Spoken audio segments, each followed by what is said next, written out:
How much time do I have? Oh, you've got some time. For like a minute or I two. don't know, probably more than that. Oh, that sounds awesome. Not super long, but I mean, yeah, they're not coming right down. I just want to be everyone's way when this starts. We'll get the door open. Oh, we're going to pray for... Almost seems like this is really down.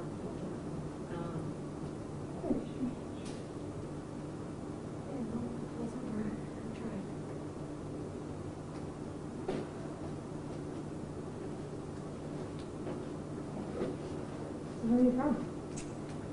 Indianapolis. Oh, okay. I just graduated from Dayton, University of Dayton. I went to Ball State, so Oh, okay. not far. Yeah. Most of my friends are from Are they? pretty much all of them live in Yeah, there's so many people that went out there. Pretty much every one of my friends lives in Indy. That's what, so you ended up at what, like an hour from Muncie? So you would you go down? 45 minutes an hour. That's so nice. Yeah. When did you graduate? 20. Okay. I've been here, I started here a week after that. Were you with Billy Shay? Yeah. Okay. Yeah, I know her pretty well. She's actually the reason I started this career. Really? So I worked with her some summer at Channel 8 in Indy. Oh, yeah. Yeah, so she and I met at sorority recruitment, my Okay. freshman year, her sophomore year. And she was the reason I love, oh my gosh, she's amazing. How ironic. She's been helping me so much with like just this adjustment and Oh my God, she was I'll, like, amazing. call her. She taught me how to do everything pretty much. Yeah, When we were she's in college, awesome. because Ball State has their own, like, every night at 9, we had our own newscast. Mhm. So she was like the one who like basically taught me how to put together notes. Yeah, she's awesome. Yeah.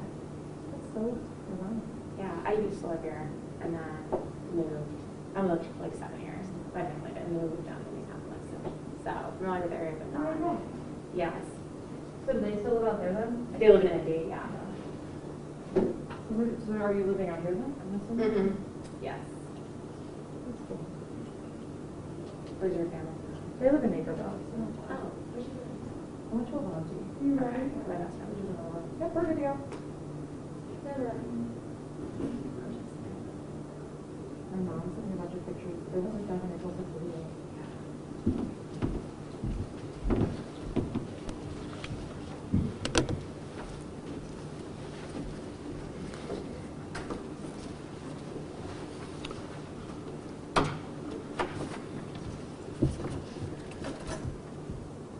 Good afternoon. My name is Frank Haney, Winnebago County Board Chairman.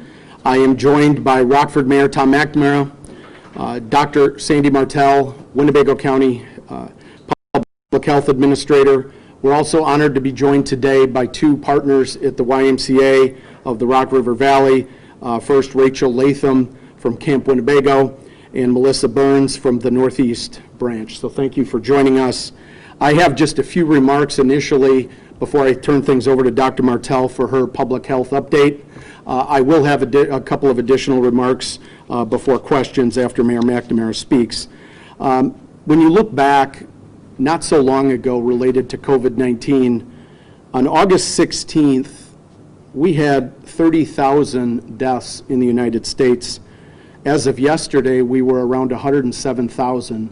And I only share that for one reason, is as we open up, and we're excited to move into phase 3, and so far so good on that front, that this is a real virus that is still spreading in our country, in our community, and we need to be mindful of that.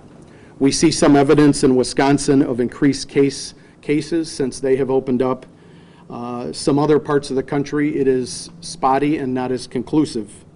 What I will say is this, is I know that every citizen in Winnebago County would like to see us progress from phase 3 to phase 4 at the end of June.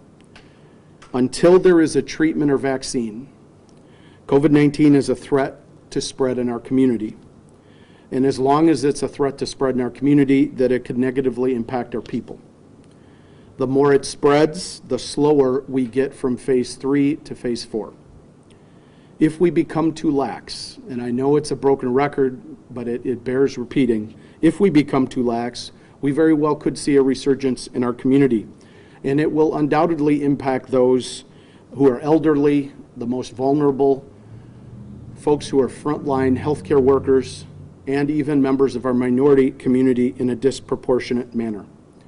And because that is true, and we know that to be true, we have to remain vigilant as we go forward. The last comment I had just on the COVID front, before I turn things over to Dr. Martell, is this idea of consumer confidence. It is imperative that our businesses, as they open up, continue to do a great job creating a safe environment, working with our health department, working with our partners that announced a very positive program to build consumer confidence, because we want people to show up, know that they're in a safe environment. In terms of COVID-19, that will have a tremendous impact on businesses as we reopen in phase 3 and hopefully in a few weeks in phase 4. Again, I do have a few other community comments that I'll refrain until the end. And with that, I'm going to turn things over to Dr. Martell for the public health update. Thank you. Thank you, Chairman Haney, and good afternoon. First of all, I'm going to start with some opening remarks about trauma. Violence was identified in our 2015 Health Improvement Plan for Winnebago County. A group that was formed to address that began to take a look at the other social determinants of health in our community and began to work toward becoming a trauma-informed community. The first step in that is to recognize the impact of trauma in the community. Racism is a long-standing transgenerational trauma that has led to negative impacts on the health and the social fabric of our community. While the pandemic has interrupted the pace of the work groups to become a resilient community, it has not interrupted the resolve to address trauma as a social determinant of health for our community. The COVID-19 pandemic brought further attention to issues of health equity with resultant health disparities among our African American neighbors. The Community of Concern team has actively worked to address these disparities. We support peaceful protests that bring recognition and a call to action to address this transgenerational trauma. As a public health officer, I have been encouraged that protesters have worn their masks and maintained social distancing, and provided direction to participants to do the same. We cannot afford to lose any more lives from violence or COVID-19. Today, the Illinois Department of Public Health announced that testing is available for anyone regardless of symptoms at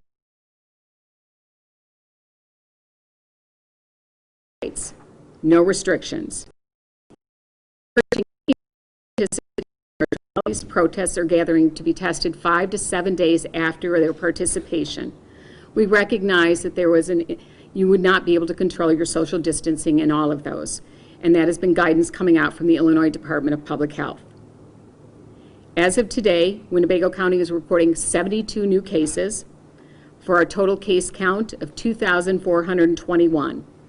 Our positivity rate is 10.5%. It has been dropping significantly since the peak in late April at approximately 17%. We are not reporting any additional deaths. Our total deaths remain at 69. And again, we mourn any death related to COVID-19 and any death related to trauma in our community. We are reporting 41 additional recoveries. Our total recoveries are now at 826. We are not reporting any additional locations of concern. I think the other part that everyone needs to recognize as well is our community prioritized childcare and summer youth programs for phase 3 with the knowledge that connectedness is one strategy to mitigate the impact of trauma, especially among our children and youth. So I'd like to introduce Rachel Latham, Executive Director of Camp Winnebago, and Melissa Burns, Executive Director of Northeast Family YMCA of River Valley, to talk about their transition and their reopening of services and programming for the youth this summer.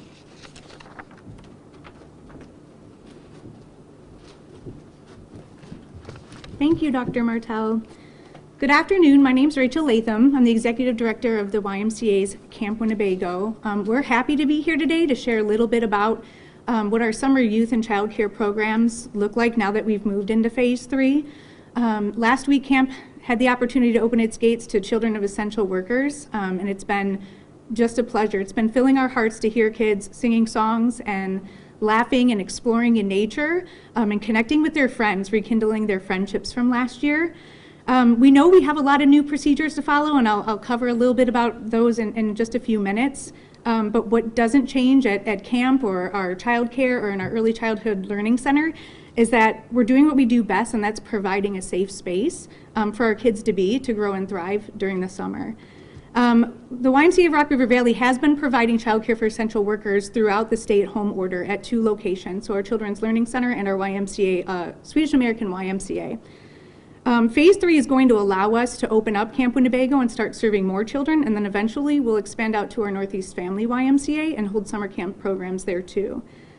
I feel like it's the case with most child care providers in our area that when we take in kids, we care for them like they're our extended family, and their health and their safety is our top priority.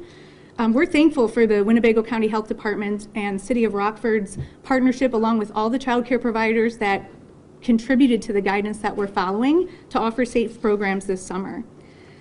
So what we know for sure is that after isolation, our kiddos are craving social interaction with their peers. And even in just the last few weeks of emergency childcare, we've witnessed reconnection that's just invaluable.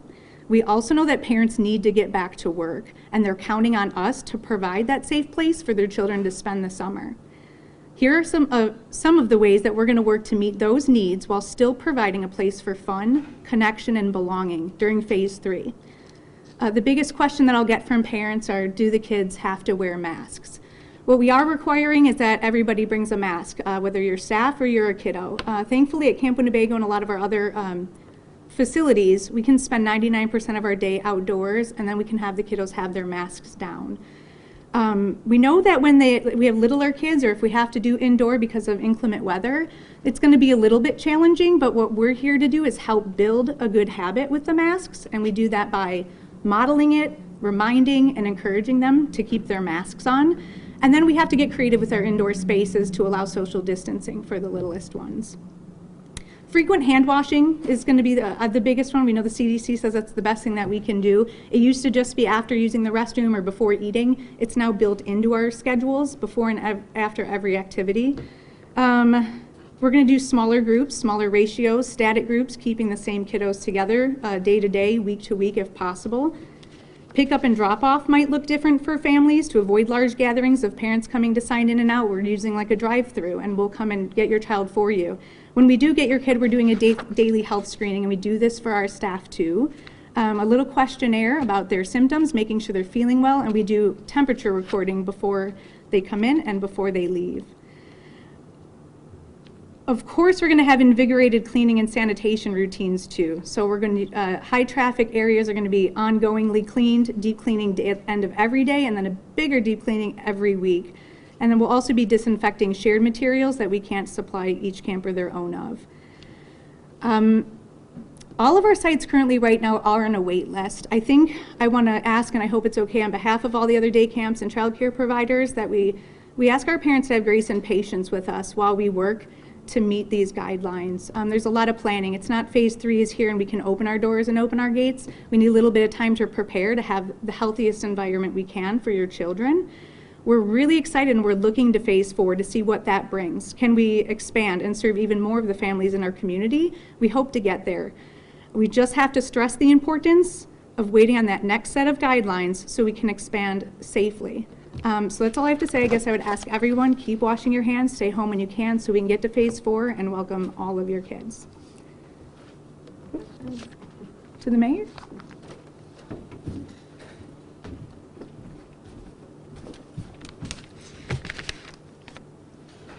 First, thank you, Dr. Martell. Thank you, Chairman Haney.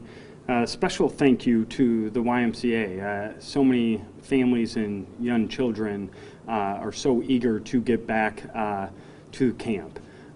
Probably some for parents and children for different reasons. Parents may just want some time, but the service that you provide to our community is incredibly beneficial and meaningful, so thank you.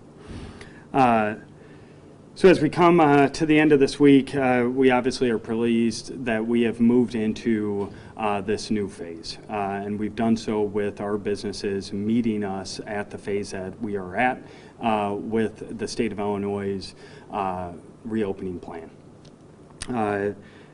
I'll try to be brief on my COVID comments today. Just being upfront with you, it's hard for me to focus on the COVID comments with what is going on in our community today and across our country. But I also want citizens at home to realize that we can't forget that COVID-19 is out there. I know with everything going on, believe me, I know.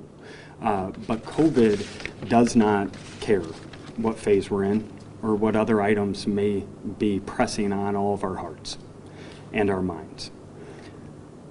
I'm asking that we continue to stay focused, we continue to be smart, that we continue to wear those face coverings, that we continue to wash our hands regularly.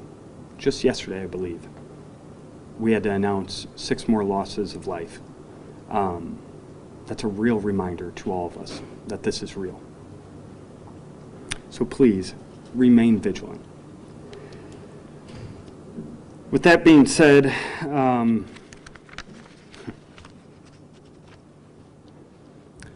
want to take a moment and address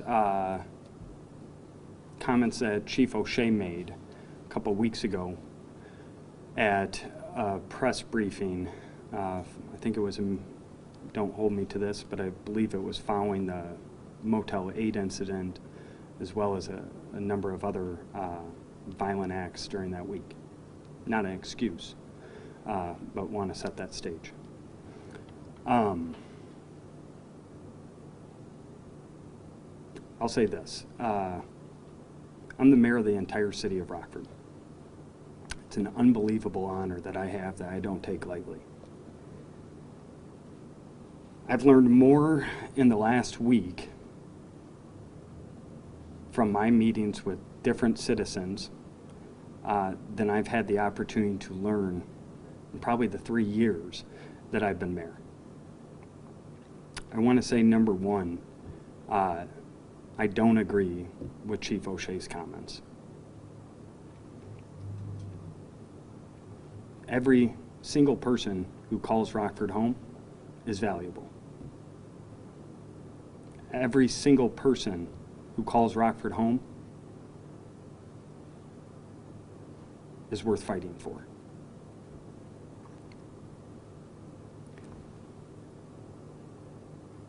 When I graduated college, I worked at a community-based correctional facility. At this facility, we had the privilege to work with men and women convicted of felonies who were coming back to the community or were alternatively sentenced to the community. I know firsthand that with love, with some mentorship, and a community putting their arms around an individual, and with that individual's strength and courage, every single person can be saved. Every single day, I have never said this publicly. I don't even know if I need to. But every single day, I wear 2 things. Wedding ring, because I have a wife I don't deserve, and I wear a necklace. And this necklace was given to me by a woman named Stephanie, who I had the opportunity to be a case manager for. Quite honestly, she taught me so much more than I taught her. But if anything, I could probably go through and name probably 85 to 90% of the clients I worked with because of the impact they had on me. Every single life can be saved. We shouldn't throw away anyone. And that's just the bottom line. I also want to say there's been a number of items out there facing our community. And I think, been trying to think of those words. What does this last week, what has it felt like? It's been different, drastically different. It's been, and the word that keeps coming up to me is uncomfortable, but the best uncomfortable you can feel. I mean, I think we have to, number one, say thank you to these young people who have stood up and said, this isn't right. We as a community can and here to say, again, I hear their voices, and I thank them for being those vocal leaders that we all want young people to be. We have always said, where are the young people? Where are the young people? They're right in front of us now, and their voices will not be silenced, and they shouldn't be silenced. As I said on Sunday, I'm here to listen. I'm not going to come out with some 5-point plan that people are saying, you need to come out with your plan. To me, we've done that before. Every community across the country has come out with their plans. But I think we did something somewhat special when we talked about domestic violence. And I'm not equating the two. I'm equating the processes. But with domestic violence, the first thing we did is we said we need to listen to survivors. We need to hear their voices, to hear what's on their heart, to see where we have failed them. And so my job right now is to listen to the Black community, specifically the Black community, to see where I have failed them, where this city has failed them, where this country has failed them. If it's happened in the last week, 2 weeks, 3 weeks, or 300 years, that's where I need to be, to listen to those voices. And that's what I am doing. And once we listen, we can't stop there. We have to listen to them. We have to hear those common themes. And from those common themes, we need action plans. And then, folks, we all need to coalesce and say, this isn't Republican, this isn't Democrat, this isn't white, and it isn't black. This is a humanity issue that we need to have a more equitable community. And if you don't agree with that, don't support me. But if you agree with that, come to the table. I want to hear your voice. I'll be up front. I'm not perfect. I say bad things. I shouldn't say I say bad things. Well, once in a while, my mother would say I say bad things. But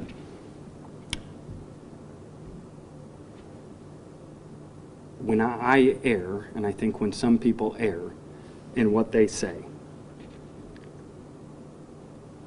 what I've learned this past week is I've erred. I've erred in just the last 3 or 4 weeks. But it hasn't been because of my heart. It's been because of my head. And I need to learn more. And I need to listen more. And so I'm here to commit to every single citizen who calls Rockford home to listen to their voice, but specifically the Black community, to listen to your voice. Not pull in other groups and say we're going to make this about a larger issue. We have issues right here in Rockford with the Black community, and we need to make this a stronger community for them. We need them to have every opportunity that everyone else does to prosper. And that starts at a very young age. It starts in programs that City of Rockford runs with Head Start. The police is a huge piece of this, and that's where our attention should be. But we also need to understand the police isn't going to do it alone. We certainly have policies and procedures that we'll be looking at. We're certainly going to make sure that it's not just policies and procedures, but we also talk about penalties for folks who put forth and put injustices out there. But this is also about us as an entire community. This is where living those values becomes really difficult. So I know I spent time not talking about COVID, but I apologize for that. I just think it's important for folks to know that you have a city that is here to listen to you, and that we will continually work to improve ourselves, myself, our departments, our organization, and our community as a whole. With that, I know Chairman Haney has some additional comments.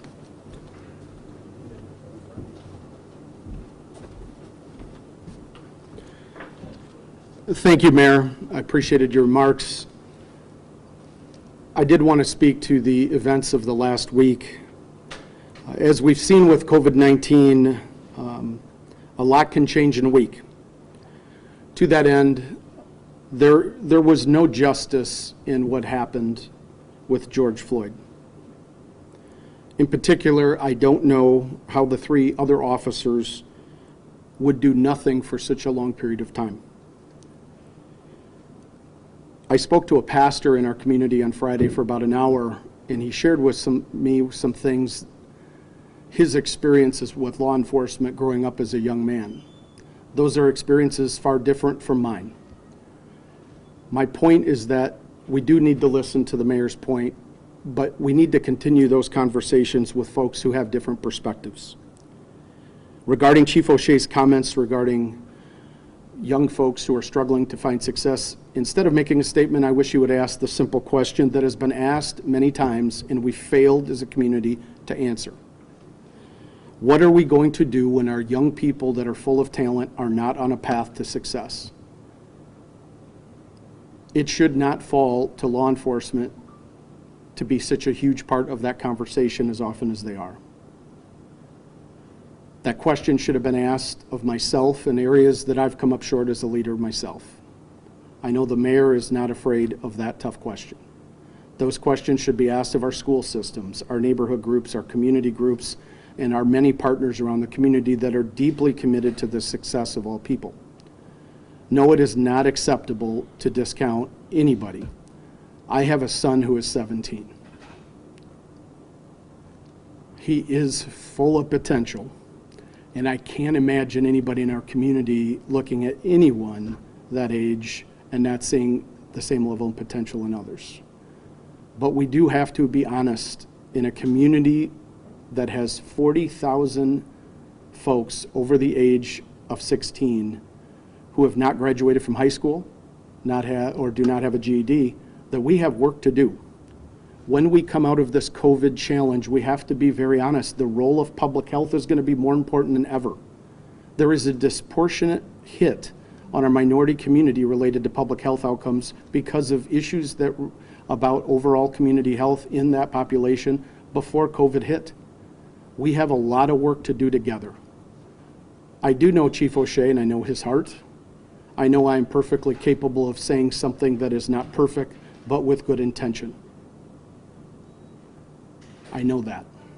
We do have work to do.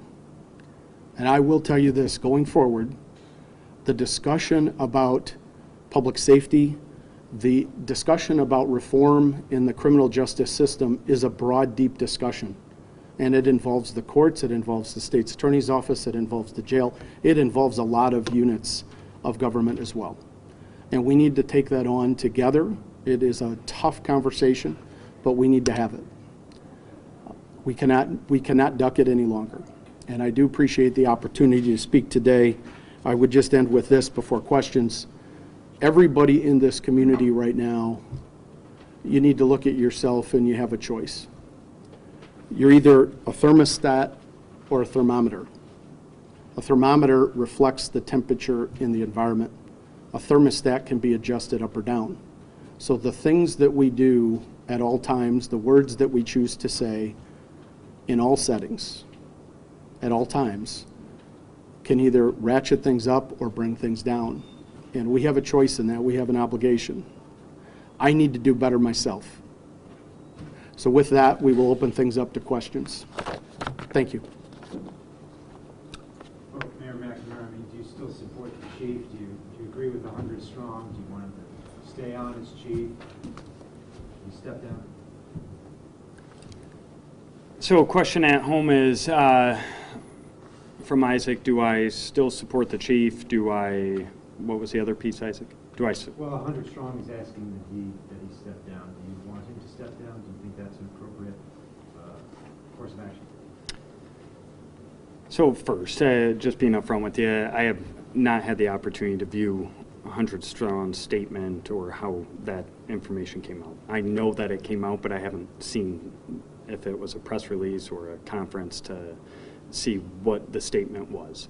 I understand that they've asked for him to step down. That's all I've seen. I'll say a couple things. I don't think 36 seconds should judge anyone. I hope it doesn't judge me because there's a lot of 36 seconds that I would take back, a lot of them.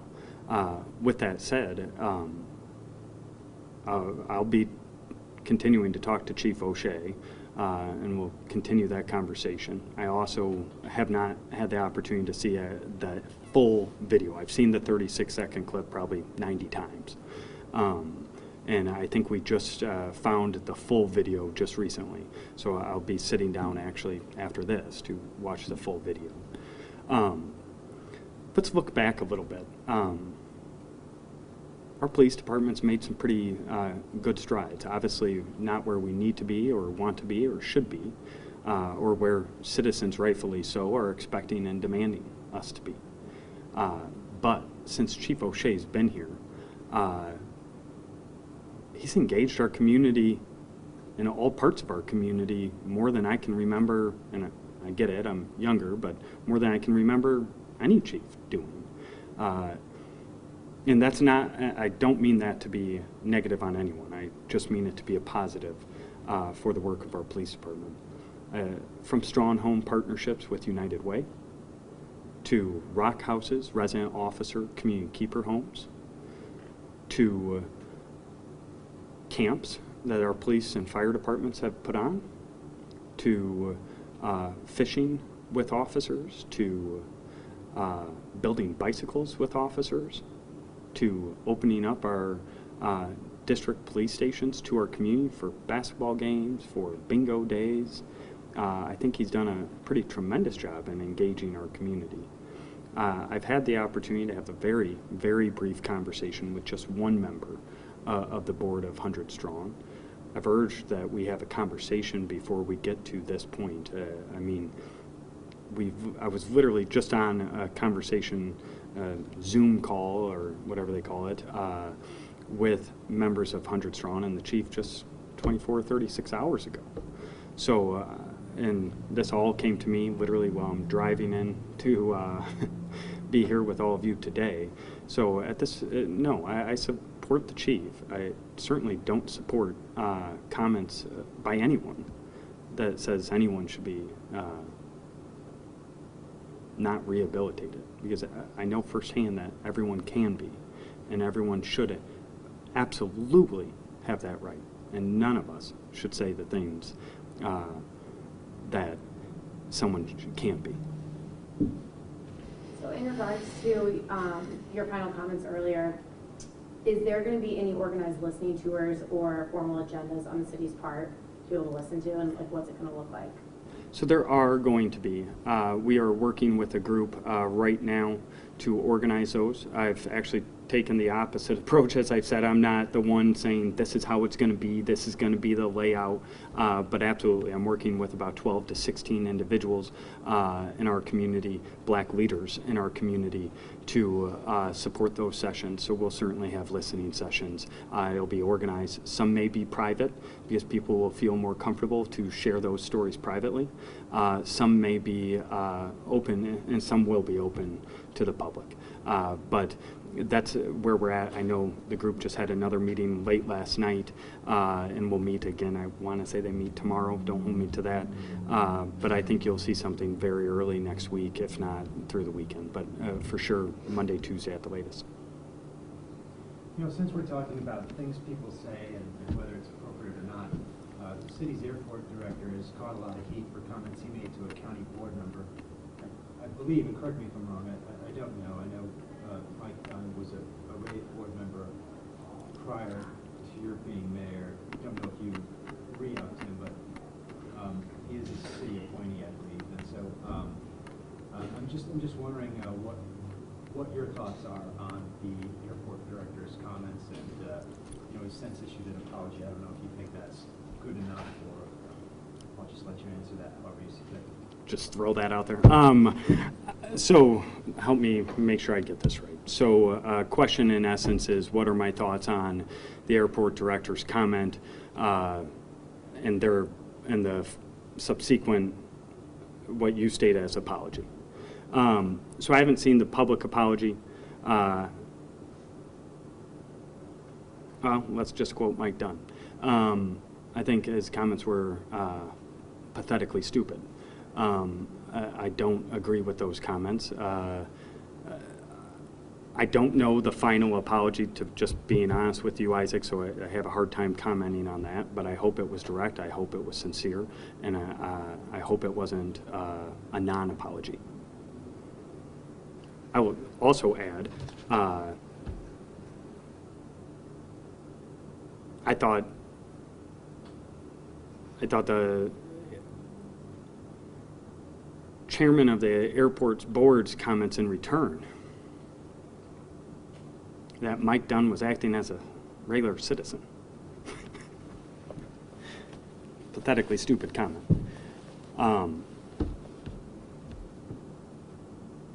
I don't know how someone can think that a director of an airport going to a government body that has the opportunity to appoint people and discussing those appointments to that person's board is acting as a regular citizen. I don't know regular citizens too often who go to have those discussions about appointments to those boards. So I thought that response, and I've stated as such to the board members. I've got to follow up because you're young and I'm young, and we both know that this is not the first comment that Mike Dunn has made that has gotten out there against a public official, an elected official, or a member of the community. There's a history here, and I'm wondering what you think is appropriate in terms of consequences that should be meted out. This has landed on the governor's radar, right? The governor's office issued a statement about this, and so the city's getting press right now about Mr. Dunn's comments, and not good press. So, as mayor, what do you think should be done? So the question is, what do I think should be done following those comments? Again, just full disclosure, I haven't seen the apology that you're mentioning, so I don't know what was all entailed in it. What I can say is those comments and the response from the chair of the board reached a site called Capitol Facts, which for elected officials and those who follow state politics throughout the state, or government issues throughout the state, is really one of those go-to sites. That is absolutely the last thing we want or can afford to have, is our community and our airport, who's been doing a tremendous job from an economic development standpoint, being placed on the front page of that site and having to have our governor respond regarding such silly and unacceptable comments. I still have board members to reach out to. I've reached out to 2 of my 3 appointees, and will reach out to 1 other, and I'll have further comments on it for sure. Can you clarify the statement you made earlier this week, and maybe you have clarified it subsequently, but with respect to your opposition or the trouble you have with establishing a citywide curfew, can you explain specifically why you're opposed to that this time? So the question is, where do I stand, or why am I opposed to a curfew at this time? Couple of things. I mean, one, I think they're largely ineffective. I think we've seen that in many communities across the country, that they've been largely ineffective. I think those folks, one, most average citizens won't know that a curfew was put in place. As much as I'm sure you all would love to think that they're reading your sites nonstop, they're not. And I would love to think that they're following me on Facebook and Twitter, they're not. They're busy with kids and family and life. And so, one, they're largely ineffective. 2, I think putting in a curfew has the potential to have far more negatives than it does positives. I think it has the potential to agitate folks further. And I think, what we have been trying to do is allow all peaceful protests, and we certainly always will. It's the bedrock of our community. We won't allow violence and things of that nature. But yeah, at this point, and talking to the professionals in the police department, myself and our team, we don't believe it's the best option for our community at this time. And you kind of touched a bit on, obviously this is, like, we're surrounding the coronavirus, and you're saying, COVID-19 doesn't care, what we're doing and who you're around. So with these protests and the coronavirus, kind of the relationship, can we talk a bit about, is there an expected increase in cases, or not? I'm assuming that'd be a sanitary. So the question is the relationship between COVID and increased protests. I think that's health department. Like, Well, I think there's always a concern. We've finally, and I think I echo the mayor's sentiments about the curfew, we just entered phase 3. Things were just beginning to get some opening. And most people were really trying to be respectful and do what they needed to do. So again, another shutdown essentially has a negative impact on our economy and again, a social determinant of health. So when people, we know the virus likes crowds, but I was, very heartened when I saw in all of the social media posts inviting people to come and protest that they should bring their mask and bring their signs. That said to me that they understood the risk. We understand we're going to coexist with COVID. We are hoping that no one was exposed unexpectedly in a way that they shouldn't have been. But from most observations, the majority of individuals were trying to do the right thing. And again, during this time frame, we're going to get exposures in all different places as well. Remember, we've said we're going to have to learn to coexist. So right now, the state is recommending if you're engaged in a large mass where you're moving in a huddle where you can't really get any social distancing space, and that varied throughout our state as well, that you should then, consider getting tested. But every citizen should be, right now, every resident of our community should be monitoring themselves as they get out, right? If you develop any signs and symptoms, if you're exposed, get a test. This is not, it's going to be hard to track back. We're going to continue to monitor all of these scenarios. We've had our peaks before. We knew when they happened. And again, as people come out to protest, again, we support peaceful protesting, and I certainly support the concept of masking. We certainly don't want anyone silenced, but we do want you to wear your mask to protect yourselves.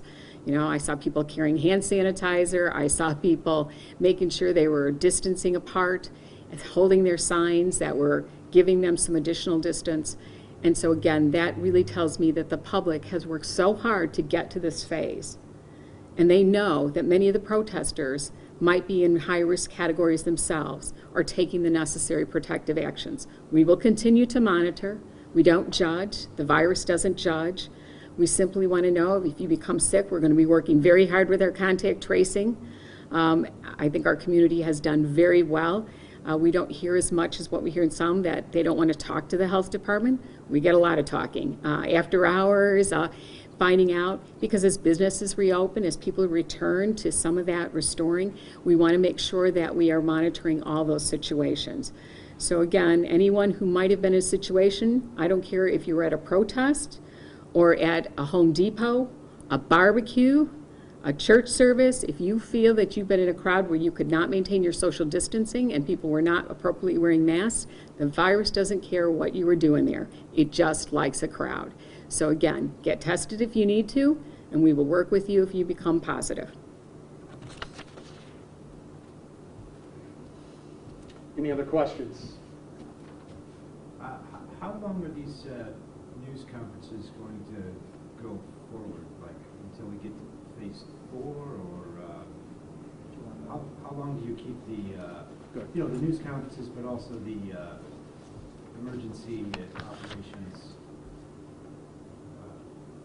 Just curious. So the question is, how long do we continue news conferences, and how long will we continue emergency operations? Well, again, we're going through, when you say how long, we're going to continue in our response mode. As you know, at the health department, we started in response before we activated the Emergency Operations Center in March. We are going to what's called a level 3 activation at that beginning next week, meaning that, again, most of us will be working virtually as we begin to open up our buildings as well and begin to restore and return services. But remember, as your health department, we will be continuing to monitor this pandemic. The pandemic is still here. I know it feels like it's not. It's beautiful outside. I mean, we're starting to see some revitalization. People are signing up for camp. People are wanting to know, when does that happen? But we have to be vigilant. We've said it before. We'll say it again. And we'll be continuing to monitor because we've heard from the public, they want to know what's going on and they want to hear about it. So we will not be doing it at the same pace, but again, we also will be wanting to focus. You heard today about how some of the programs are changing up. We want to make sure we'll continue our daily report because we know that that's been important to the community to understand how many cases, what the positivity rate is, how many beds are available. Those are the metrics that we're using as we go to the next phase. And to be honest, when we get to a vaccine phase, right, we're going to need to know how we organize our community to go out and get vaccinated, right? We remember those of us from around H1N1 and swine flu at that time. Remember, we had to vaccinate, we started with campaigns to vaccinate. So we will continue to put that available for us as well, from a health department standpoint, from a standpoint of having the media where we can then respond to questions on a weekly basis rather than during the day when we're responding to businesses and responding to the community residents. And trust me, the other communicable diseases are not taking a rest during all of this. So we have our routine operations for public health. You previously said you were getting some help in the terms of workers or volunteers from like the courts or the chief judge's office. So as they go back to work, do you have enough staff to do what you need to do moving forward? We're talking about this. Health departments throughout the state of Illinois receive funding for contact tracing. So we'll be going through an application process. You heard the governor talk about it, and of course we get people calling every day, when can I apply for the jobs? We are submitting our final proposals and grant applications to the state. We intend to hire on what we would call a temporary worker for the length of time, and we will be training them. We are going to obviously focus on local residents. So we'll be talking more about that next week, so we've got everything up in line so people can apply through that process. Any other questions? Okay, thank you very much.